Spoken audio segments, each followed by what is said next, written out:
بسم اللہ الرحمن الرحیم۔ تمنا درد دل کی ہے تو کر خدمت فقیروں کی، تمنا درد دل کی ہے تو کر خدمت فقیروں کی، نہیں ملتا ہے یہ گوہر بادشاہوں کے خزینوں میں۔ نحمدہ و نصلی علی رسولہ الکریم، اما بعد، اعوذ باللہ من الشیطان الرجیم، بسم اللہ الرحمن الرحیم۔ مثل الذین ينفقون اموالهم فی سبیل اللہ کمثل حبۃ انبتت سبع سنابل فی کل سنبلۃ مئۃ حبۃ واللہ یضاعف لمن یشاء واللہ واسع علیم۔ اس آیت کے اندر اللہ تبارک و تعالی ارشاد فرماتے ہیں، جو لوگ اللہ کی راہ میں یعنی امور خیر میں اپنے مالوں کو خرچ کرتے ہیں، ان کے خرچ کیے ہوئے مالوں کی حالت اللہ کے نزدیک ایسی ہے جیسے ایک دانے کی حالت جس سے فرض کرو 7 بالیں نکلے اور ہر بال کے اندر 100 دانے ہوں۔ اسی طرح اللہ تعالیٰ ان کا ثواب 700 حصے تک بڑھاتا ہے، اور یہ بڑھوتری اللہ تعالیٰ جس کو چاہتا ہے عطا فرماتا ہے، اور اللہ تعالیٰ بڑی وسعت والے ہیں، جاننے والے ہیں۔ اس آیت کا مطلب یہ ہے کہ اللہ کی راہ میں خرچ کرنے والے کا اجر و ثواب 1 سے لے کر 700 تک پہنچتا ہے، یعنی 1 روپیہ خرچ کرنے پر 700 روپیہ خرچ کرنے کا ثواب ملتا ہے، بلکہ اللہ نے چاہا تو اس سے بھی بڑھ کر مل سکتا ہے۔ سورہ بقرہ کی آیت نمبر 245 میں اللہ تبارک و تعالی ارشاد فرماتے ہیں، کون شخص ہے ایسا جو اللہ تعالیٰ کو قرض دے، اچھے طور پر قرض دینا یعنی اخلاص کے ساتھ، پھر اللہ تعالیٰ اس قرض کے ثواب کو بڑھا کر بہت سے حصے کر دے، اور اس کا اندیشہ مت کرو کہ خرچ کرنے سے مال کم ہو جائے گا، کیونکہ یہ تو اللہ ہی کے قبضے میں ہے، وہی کمی کرتے ہیں اور وہی فراخی کرتے ہیں، اور تم اس کی طرف مرنے کے بعد لے جائے جاؤ گے۔ مفسرین نے قرض سے مراد نیک عمل کرنا اور اللہ کے راستے میں خرچ کرنا مراد لیا ہے۔ قرض کا لفظ انفاق کے لیے اس لیے استعمال کیا گیا کہ جس طرح قرض کا عوض ضرور دیا جاتا ہے، اس کا بدلہ ضرور دیا جاتا ہے، اسی طرح اللہ تعالیٰ اس کی راہ میں خرچ کرنے کا بدلہ ضرور دیں گے، اور اللہ تعالیٰ اس کی راہ میں خرچ کی گئی چیز کو بڑھاتے جاتے ہیں۔ چنانچہ حدیث میں ہے کہ ایک کھجور اللہ کی راہ میں جو خرچ کی جائے تو اللہ تعالیٰ اس کو اتنا بڑھاتے ہیں کہ وہ احد پہاڑ سے بڑا ہو جاتا ہے۔ اللہ تعالیٰ کو قرض دینے کا یہ مطلب بھی مفسرین نے بیان کیا ہے کہ اس کے بندوں کو قرض دیا جائے اور ان کی حاجت پوری کی جائے۔ چنانچہ حدیث میں قرض حسنہ دینے کی بڑی فضیلت آئی ہے۔ رسول اللہ صلی اللہ علیہ وسلم نے ارشاد فرمایا، جو مسلمان دوسرے مسلمان کو قرض دیتا ہے، یہ قرض دینا اللہ کے راستے میں اس مال کے 2 دفعہ صدقہ کرنے کے برابر ہے۔ سورہ بقرہ کی آیت نمبر 271 میں اللہ تبارک و تعالی ارشاد فرماتے ہیں، اگر تم صدقات کو ظاہر کر کے دو تب بھی اچھی بات ہے، اور اگر ان صدقات کو چھپا کر فقیروں کو دو یہ تمہارے لیے زیادہ بہتر ہے، اور اللہ تعالیٰ اس کی برکت سے تمہارے کچھ گناہ دور کر دیں گے، اور اللہ تعالیٰ تمہارے کیے ہوئے کاموں کی خوب خبر رکھتے ہیں۔ اس آیت میں چھپا کر دینے اور ظاہر کر کے دینے دونوں قسم کی اجازت دی گئی ہے۔ بعض مرتبہ ظاہر کر کے دینا دوسروں کے لیے شوق اور ترغیب کا باعث ہوتا ہے، اور یہ ظاہر کر کے دینا زیادہ نفع بخش ہو جاتا ہے کہ دوسروں کو بھی خرچ کرنے کی توفیق مل جاتی ہے، اور ظاہر ہے کہ چھپا کر دینا فی نفسی ہی زیادہ بہتر اس لیے ہے کہ اس میں ریاکاری کا کوئی شائبہ نہیں ہوتا۔ اور دوسری اہم بات یہ ہے کہ اللہ کی راہ میں خرچ کرنے کی وجہ سے ہمارے بعض گناہ بھی مٹا دیے جاتے ہیں، اس لیے اللہ کی راہ میں خرچ کرنے والوں کو خرچ کرنے کے بعد اپنی مغفرت کی دعا بھی کر لینی چاہیے، تاکہ اللہ تبارک و تعالی ان کے گناہوں کو معاف کر دے اور اپنے مغفور بندوں کے اندر شامل فرما دے۔ حدیث مبارکہ میں نبی کریم صلی اللہ تعالیٰ علیہ وسلم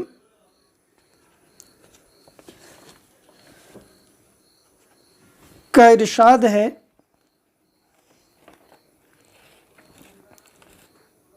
حضرت عبداللہ ابن مسعود رضی اللہ تعالیٰ عنہ اس کے راوی ہیں کہ جناب نبی کریم صلی اللہ تعالیٰ علیہ وسلم نے ارشاد فرمایا، ساری مخلوق اللہ کا کنبہ ہے۔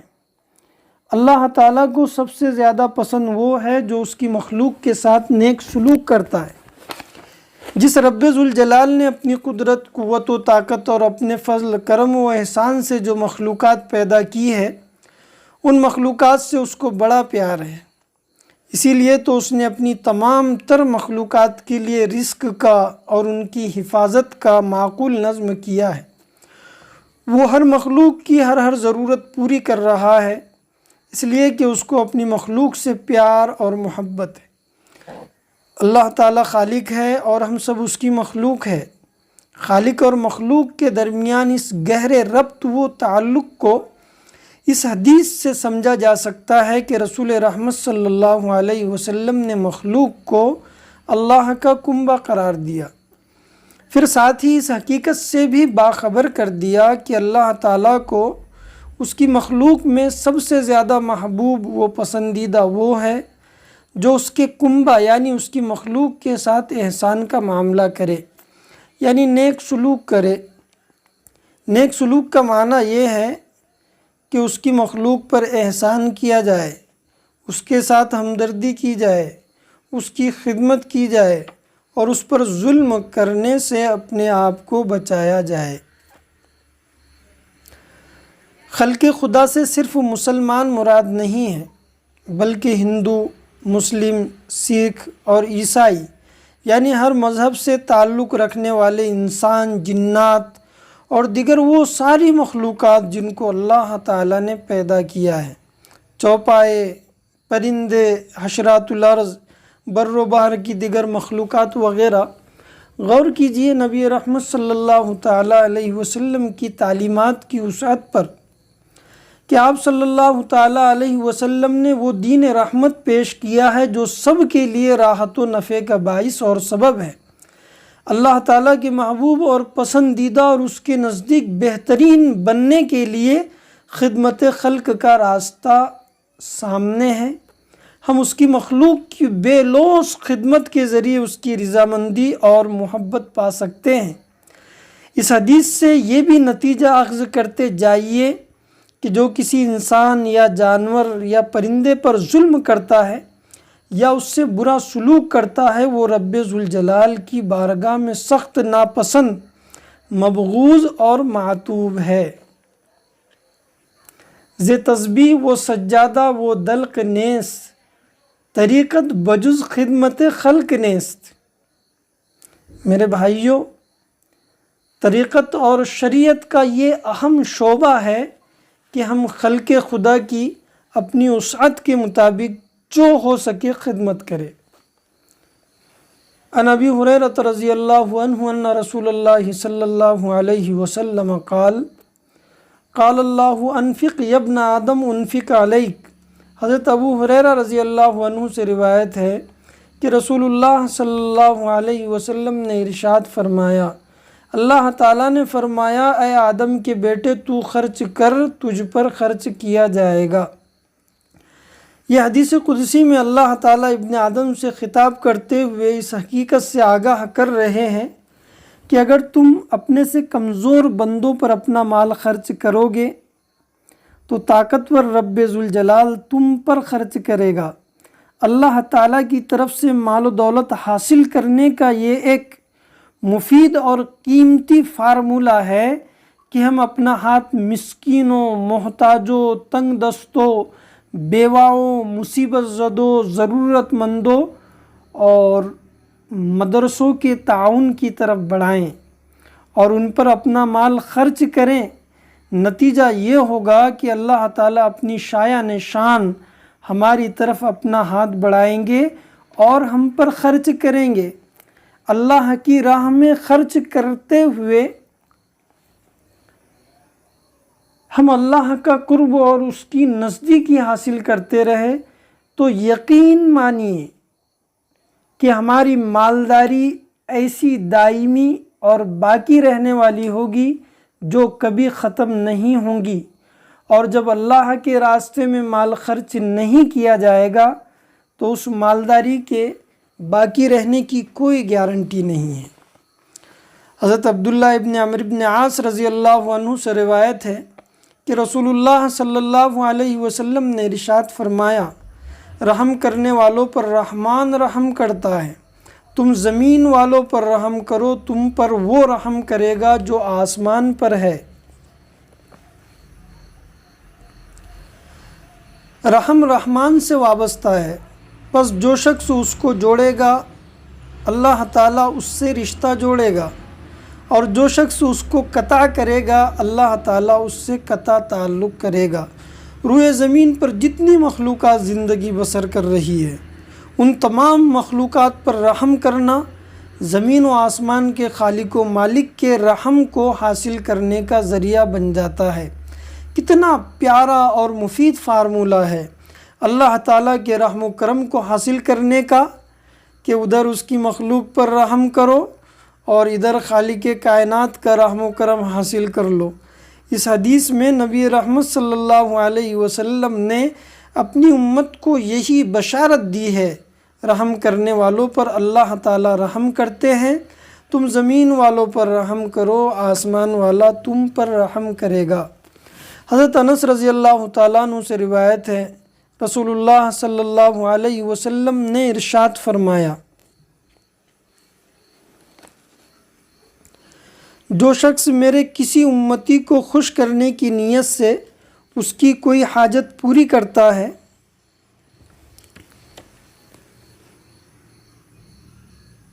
وہ دراصل مجھے خوش کرتا ہے، اور جو مجھے خوش کرتا ہے وہ اللہ تعالیٰ کو راضی کرتا ہے، اور جو اللہ تعالیٰ کو راضی کرتا ہے اللہ تعالیٰ اسے جنت کے اندر داخل فرمائیں گے۔ حضرت ابو سعید خدری رضی اللہ تعالیٰ عنہ سے روایت ہے کہ رسول اللہ صلی اللہ علیہ وسلم نے ارشاد فرمایا،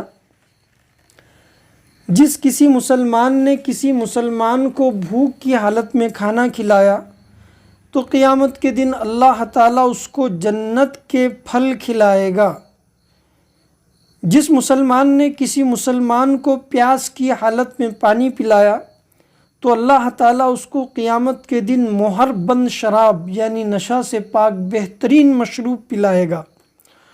اور جس مسلمان نے کسی مسلمان کو کپڑا پہنایا جسم کے ننگا ہونے کی حالت میں یعنی ضرورت مند کو، تو اللہ تعالیٰ اس کو قیامت کے دن جنتی لباس پہنائیں گے۔ حضرت عبداللہ بن عمر رضی اللہ عنہما کہتے ہیں کہ رسول اللہ صلی اللہ علیہ وسلم نے ارشاد فرمایا، جس نے اپنے بھائی کو پیٹ بھر کھانا کھلایا اور پانی سے اس کی پیاس بجھائی تو اللہ تعالیٰ قیامت کے دن اس کو جہنم سے 7 خندقوں کے فاصلے پر رکھے گا، اور ہر 2 خندقوں کے درمیان 500 سال کے سفر کا فاصلہ ہوگا۔ جناب نبی کریم صلی اللہ تعالیٰ علیہ وسلم نے مدنی معاشرے کی بنیاد جب رکھی تو اس میں بھوکوں کو کھانا کھلانا اور پیاسوں کو پانی پلانا اور بیماروں کی بیمار پرسی کرنے کو بہت خاص اہمیت دی۔ حضرت ابو ہریرہ رضی اللہ تعالیٰ عنہ سے روایت ہے کہ رسول اللہ صلی اللہ علیہ وسلم نے ارشاد فرمایا، اللہ تعالیٰ نے فرمایا، میں بیمار ہوا، میرے بندوں نے میری عیادت نہ کی، اور میں پیاسا ہوا، پس میرے بندوں نے مجھے پانی نہیں پلایا۔ آپ صلی اللہ علیہ وسلم نے فرمایا، آپ اے میرے رب؟ اللہ تعالیٰ نے فرمایا، ہاں، میرا مومن بندہ بیمار ہوتا ہے، اگر اس کی عیادت کی گئی تو گویا میری عیادت کی گئی، اور میرا بندہ پیاسا ہوتا ہے، اگر اس کو پلایا گیا تو گویا مجھے پلایا گیا۔ اور ایک حدیث کے اندر یہ فرمایا گیا کہ اگر بھوکے کو کھانا کھلایا گیا تو گویا مجھے کھانا کھلایا گیا،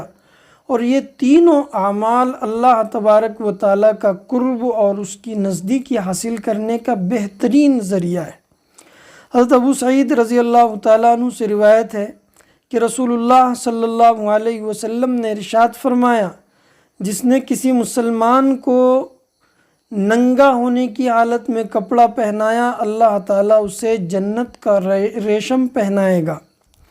حضرت ابن عباس رضی اللہ تعالیٰ عنہما سے روایت ہے کہ رسول اللہ صلی اللہ علیہ وسلم نے ارشاد فرمایا، جس نے کسی مسلمان کو کوئی کپڑا پہنایا تو جب تک اس پر ایک چیتھڑا بھی رہا وہ اللہ تعالیٰ کی حفاظت میں رہے گا۔ اللہ تبارک و تعالیٰ سے دعا ہے کہ اللہ تبارک و تعالیٰ یہ صفات جو حقیقی مسلمانوں کی اور مدنی معاشرے کی صفات ہے، اللہ تبارک و تعالیٰ پوری انسانیت کا درد ہمارے دلوں کے اندر پیدا فرما کر اپنی مالوں کو اللہ کی راہ میں لٹا کر اپنی مالداری کو، اپنے مال و دولت کو بڑھانے والا بنائے، اور ہم سبھی کو اللہ تبارک و تعالیٰ اپنی خصوصی نزدیکی، قرب اور معرفت عطا فرما کر تمام بیماروں کو اللہ تبارک و تعالیٰ شفاء کاملہ عاجلہ دائمہ مستمرہ عطا فرمائے، اور یہ کورونا وائرس کی بیماری کو ہمارے ملک اور پوری دنیا سے اللہ تبارک و تعالیٰ جلد سے جلد ختم فرمائے۔ آمین وما علینا الا البلاغ۔